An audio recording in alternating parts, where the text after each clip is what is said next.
नमस्कार दोस्तों, आप सभी का स्वागत है एक नई वीडियो के साथ जिसमें हम पढ़ेंगे औसत के टाइप नंबर 7 और 8 के बारे में। उससे पहले मैं उन सभी विद्यार्थियों का तहे दिल से शुक्रिया अदा करना चाहता हूं जिन्होंने चैनल को सब्सक्राइब किया और इतना प्यार दिया, क्योंकि आपके एक सब्सक्राइब और लाइक से मेरा भी मनोबल बढ़ता है, जिससे मैं आपके लिए मेहनत करके जल्दी से जल्दी वीडियो लेकर आऊँ। और इस वीडियो में टोटल 9 क्वेश्चन करेंगे और आप मुझे बताइएगा कि आपके कितने क्वेश्चन सही होते हैं। टाइप नंबर 7 और 8 के टोटल 9 क्वेश्चन। टाइप नंबर 7 है कुछ व्यक्तियों की संख्या ज्ञात करना। तो 37 नंबर क्वेश्चन है कि किसी कारखाने में सभी श्रमिकों का औसत वेतन 8,000 रुपये है। 7 टेक्नीशियन हैं, उनका औसत वेतन 12,000 रुपये है और शेष का औसत वेतन 6,000 रुपये है। तो कारखाने में कुल कितने श्रमिक है? तो इसको हम करेंगे मिश्रण विधि से। तो मिश्रण विधि जो होती है वो क्या होती है, वो देखिएगा कि सभी का औसत वेतन 8,000 है। सभी का तो लिख लेंगे यहाँ पर, और 7 टेक्नीशियन है और शेष है, तो यहाँ हो जाएगा टेक्नीशियन और यहाँ हो जाएगा शेष। तो ये आपको मेथड जो बता रहा हूँ वो ध्यान रखिएगा कि इस तरह से रखेंगे। तो टेक्नीशियन तो है इस तरफ, इनका औसत वेतन है 12,000 और शेष जो है उनका औसत वेतन है 6,000 रुपये।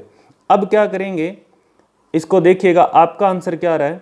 तो यहाँ देखिए इनका क्या कर लेंगे, अंतर निकालेंगे। इन दोनों का अंतर इधर लिख देंगे यानी 2,000 और इनका अंतर यहाँ लिख देंगे यानी 4,000। अब क्या होगा, इनका अनुपात बना लेंगे। अनुपात कैसे बनाएंगे, 3 जीरो ये कट गए, ठीक है, और यहाँ 2 है यहाँ 4 है, तो 2 एकम 2 और 2 दुआ 4, अनुपात आया 1:2। इसका मतलब ये है कि टेक्नीशियन जो कर्मचारी है उनका जो अनुपातिक संख्या वो है 1 और जो शेष जो कर्मचारी है उनका अनुपातिक संख्या 2 है। यहाँ संख्या किसकी दे रखी है, 7 जो है वो टेक्नीशियन है। तो यहाँ देखिएगा टेक्नीशियन का अनुपात कितना है, 1। इसका मतलब 1 भाग कितने के बराबर है, 7 के बराबर है, क्योंकि 7 जो है वो टेक्नीशियन है।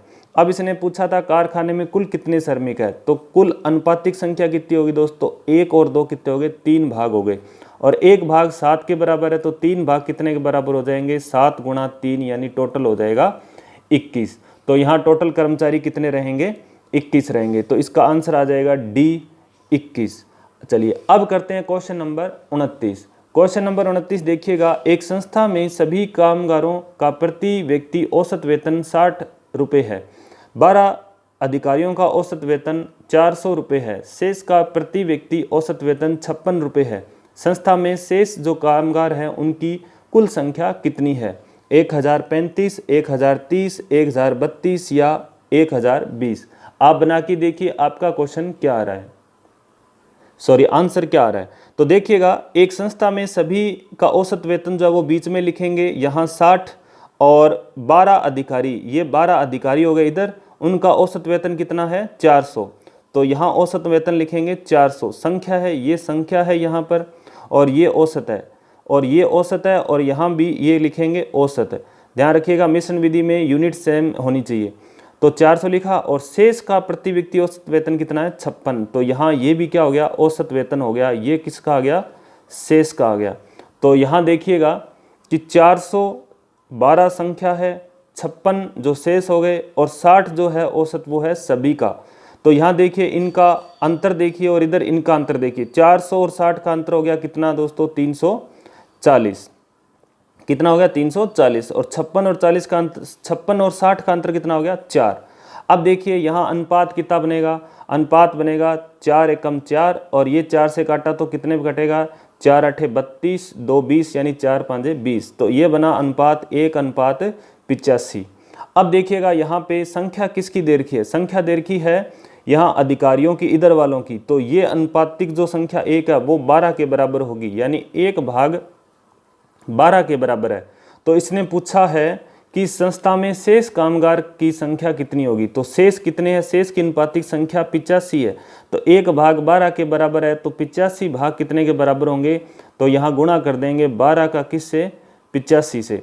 तो 12 का 85 से गुणा करेंगे तो ये आएगा 12 पंजे 60 और 12 अट्ठे 96 और 6 102, यानी 1020 इसका क्या हो जाएगा, कर्मचारियों की संख्या हो जाएगी। डी इसका सही रहेगा 1020। चलिए करते हैं नेक्स्ट क्वेश्चन। अगला प्रश्न है 39 नंबर क्वेश्चन कि एक क्लब में सदस्यों की औसत आयु 30 वर्ष है, उनमें पुरुष सदस्यों की औसत आयु 34 वर्ष और महिला सदस्यों की 26 वर्ष है, तो पुरुष सदस्यों की संख्या कितने प्रतिशत है। तो सदस्यों की औसत आयु कितनी है 30, वो तो लिख लेंगे यहाँ बीच में, यहाँ है पुरुष और इधर लिख लेते हैं महिला। ठीक है, उनमें पुरुष सदस्यों की औसत आयु कितनी है 34 और महिला सदस्यों की औसत आयु कितनी है, या सदस्यों की औसत आयु है ये 26, और इसने औसत टोटल दे रखा है महिला और पुरुष दोनों का दे रखा है 30, वो यहाँ लिखेंगे।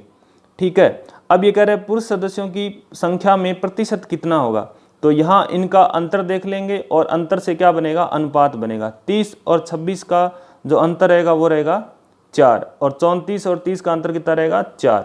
तो यहाँ देखिए अनुपात कितना आ रहा है 4-4 आ रहा है, मतलब ये हो गया 1:1। तो इसका मतलब ये हुआ कि 50-50% है, 50% तो है पुरुष और 50% है महिला। तो इसने पूछा था पुरुष सदस्यों की संख्या कितने प्रतिशत है, तो ए इसका सही रहेगा 50%। आगे क्वेश्चन नंबर 40 देखिएगा कि छात्रों की 2 कक्षाएं ए तथा बी मिलाने पर जिनके औसत अंक क्रमशः 25 और 40 है, समग्र औसत मिलकर 30 हो गया, कक्षा ए तथा बी में छात्रों का अनुपात क्या होगा। तो इसको भी अपने क्या करेंगे, मिश्रण विधि से करेंगे। तो यहाँ देखिएगा कि क्वेश्चन नंबर 40 में ये सेक्शन ए है और इधर सेक्शन बी है। ए सेक्शन का औसत है 25 और बी का है 40, और दोनों का मिला के कितना है 30 है। अब इसने पूछा है ए का और बी का अनुपात, तो 30 और 40 का अनुपात हो गया दोस्तों 10, और 25 और 30 का अनुपात हो गया 5। 30 और 25 का अंतर 5 और 30 और 40 का अंतर 10। यहाँ देखिए 5 दूआ 10, 5 एकम 5, तो अनुपात कितना आया 2:1। ए विकल्प इसका सही होगा।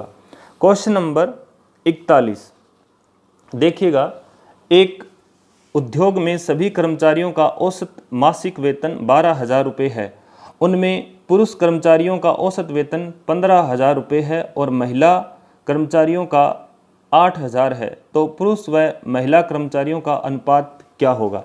तो आप बना के देखिए कि इसका अनुपात क्या बन रहा है, 3-4, 5-2, 2-5 या 4-3।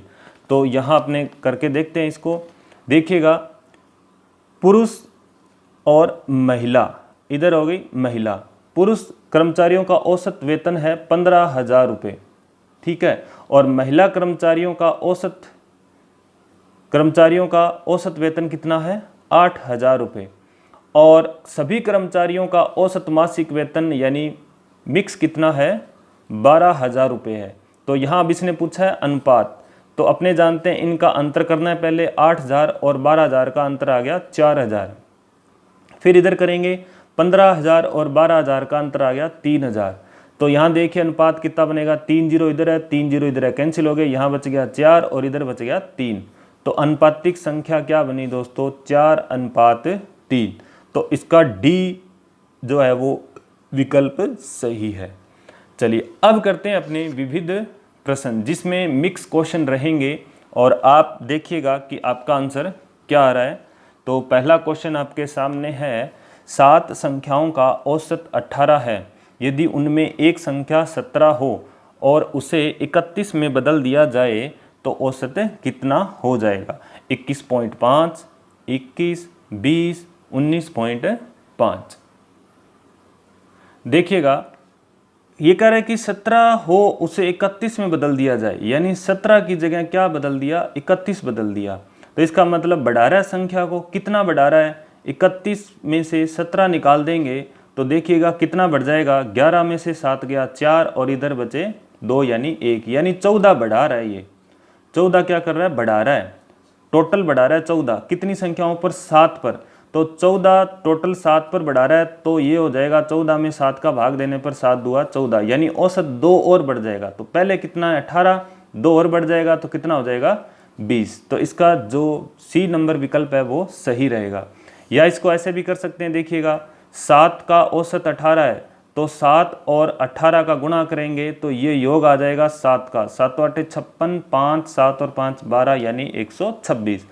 अब ये कह रहा है कि 31 में बदल दिया जाए, यानी 14 और बढ़ा दें, तो यहाँ 14 बढ़ा दो और, तो ये कितना हो जाएगा 10 और 3 और 1 4, यानी 140। योग कितना आ गया 140 आ गया 7 का, 7 का योग 140, तो 7 से भाग देंगे तो औसत कितना आ जाएगा 7 दूआ 14 यानी 20।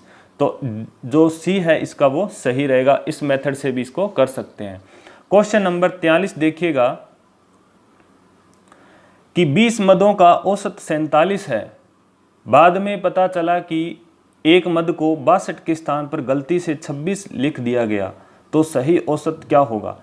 यानी 62 के स्थान पर गलती से 26 लिख दिया गया, 62 पढ़ना था लेकिन 26 पढ़ लिया, यानी कम पढ़ा है, पढ़ना 62 था, तो यानी और बढ़ाएंगे इसमें। ठीक है, तो यहाँ देखिएगा औसत कितना है, औसत है अपना 47। अब ये 62 में से 26 निकाल दो, कितने रह गए, ये रह गए 6 और 5 3 यानी 36 टोटल। ठीक है, तो 20 मदों का औसत वेतन जो औसत जो है वो 47 है। तो यहाँ देखिएगा 36 जो है और बढ़ रहा है, तो यहाँ 36 में जब 20 का भाग देंगे तो औसत में कितनी वृद्धि हो रही है वो अपने को पता चल जाएगा। कितना हो रहा है 20 से कम 20, और यहाँ रह गया 16, पॉइंट लगाया 0, 20 8 160, तो 1.8 की क्या हो जाएगी वृद्धि हो जाएगी। तो 1.8 इसमें बढ़ा दो 47 में, तो ये हो जाएगा दोस्तों 48.8। इस तरह से क्वेश्चन को कर सकते हैं।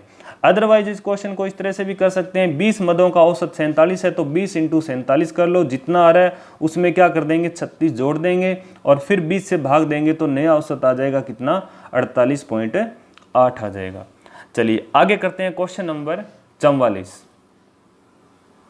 प्रश्न संख्या 44। 20 प्रेक्षणों का औसत मान 75 प्राप्त हुआ। बाद में पता चला कि 97 को 79 पढ़ लिया, यानी कम पढ़ लिया, यानी और पढ़ना है। कितना और पढ़ना है, कितना और पढ़ना है, 97 से आप क्या कर दो 79 माइनस कर दो, 17 में से 9 गया 8, इधर बचे 8 में से 7 गया 1, यानी 18 और पढ़ना था। अब देखो सही औसत क्या है, तो यहाँ 20 में 18 के कितनी वृद्धि हो रही है वो चेक कर लेंगे, नहीं तो क्या करेंगे 20 गुणा औसत 75 है, तो टोटल कितना हो गया 75 दूआ 150, यानी टोटल हो गया 1500।